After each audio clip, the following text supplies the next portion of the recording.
Je suis David Breneau, Epson photographe ambassadeur, et ceci est ma vérité.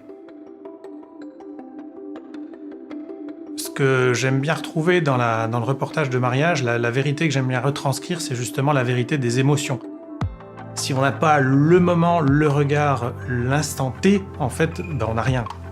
C'est l'histoire de cette journée et c'est vraiment ce qui doit ressortir de notre travail en tant que reportage. C'est ça qui rend intéressant aussi la journée d'un reportage de mariage, c'est qu'on est parfois à l'affût de l'instant, du moment, et parfois on est dans la réflexion de la composition, dans la réflexion d'une image, tel ou tel type de photo qu'on a envie de faire. Et tous les instruments, tous les appareils photo, que ce soit du numérique, de l'argentique, ne vont pas nous permettre d'améliorer cette photo, même en post-production. C'est plus à moi, au moment de la prise de vue, d'aller chercher le bon angle, d'aller travailler la meilleure composition possible, pour éviter justement de manipuler trop les images.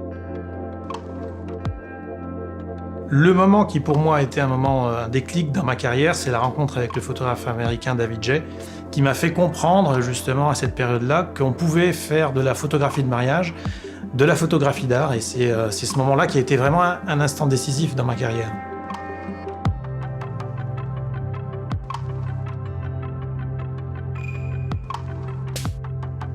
Cette photo, finalement, elle représente en général l'intégralité de ce qu'on doit faire retranscrire lorsqu'on fait un mariage. Ce que j'aime particulièrement sur cette photo-là, c'est les instants.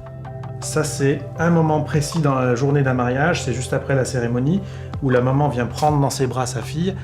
Et quand je disais qu'il faut être présent, il faut être entraîné, entre guillemets, à se positionner, à trouver le bon angle, l'angle parfait aussi par rapport à l'arrière-plan. Et puis parfois aussi bousculer un petit peu, se faire sa place pour être sûr d'être là lorsque ça va arriver. En tant que photographe de mariage, en tant que photographe tout court, ce qui est essentiel pour moi, c'est l'impression.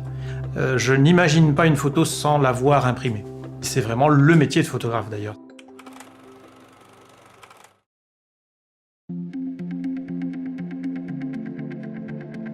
En fait, j'ai choisi le mariage c'était un peu un challenge en fait. Est-ce qu'on peut pas faire quelque chose de différent? D'essayer de faire de cette photo sociale quelque chose de beaucoup plus artistique. Chaque couple va être différent, donc on est obligé d'apprendre sur la personnalité de chacun et d'essayer de mettre la personnalité de chacun en valeur aussi. Ça, c'est de l'inspiration typiquement argentique, par exemple, c'est la double exposition. Donc là, c'est une mini mise en scène. Ensuite, on a différentes techniques. Techniques de photos vraiment prises sur le vif. Des photos beaucoup plus organisées, avec un setup, avec des flashs peut-être. Des photos un peu plus organisées comme celle-ci. Et à d'autres moments, beaucoup plus naturelles. Donc je fais à peu près une quinzaine de mariages par an. Et à chaque fois, ça correspond à peu près entre 2000 et 3000 photos prises sur le mariage, pour en laisser environ 1000. Donc après le reportage, il y a toute la partie post-production. Je mets tout dans Lightroom, photo argentique et photo numérique. On va travailler vraiment sur le fond des photos pour vraiment avoir quelque chose d'une similitude du reportage complète. Je me fais aussi mes propres réglages prédéfinis que je fais moi-même, qui me permettent d'aller beaucoup plus vite aussi. Et j'ai des réglages que je me suis fait par rapport au film que je vais utiliser. Donc là, on est sur une photo qui est en train d'être traitée dans Photoshop. Toujours pareil, toujours l'effet un peu dodge and burn. On va assombrir les parties trop claires. C'est nous qui allons un peu diriger l'œil de la personne sur une photo. Et si on voit le avant-après, finalement, on a un travail qui change complètement la perspective de la photo pour une mise en scène un peu spectaculaire, quoi. J'ai cette imprimante Epson depuis 1 an à peu près.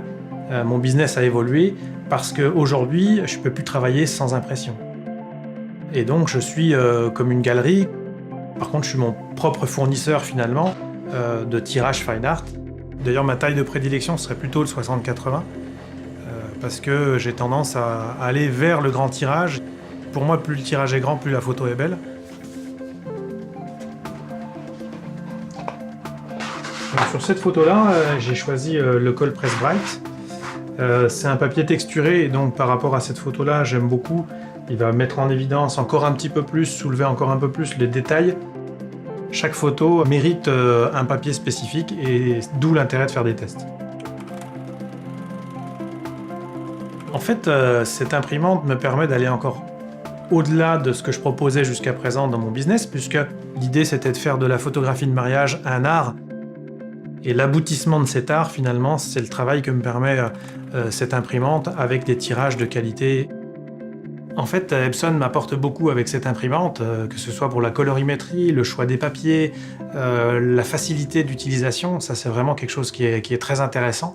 En fait, ouais, j'adore cette imprimante, j'adore ma P6000.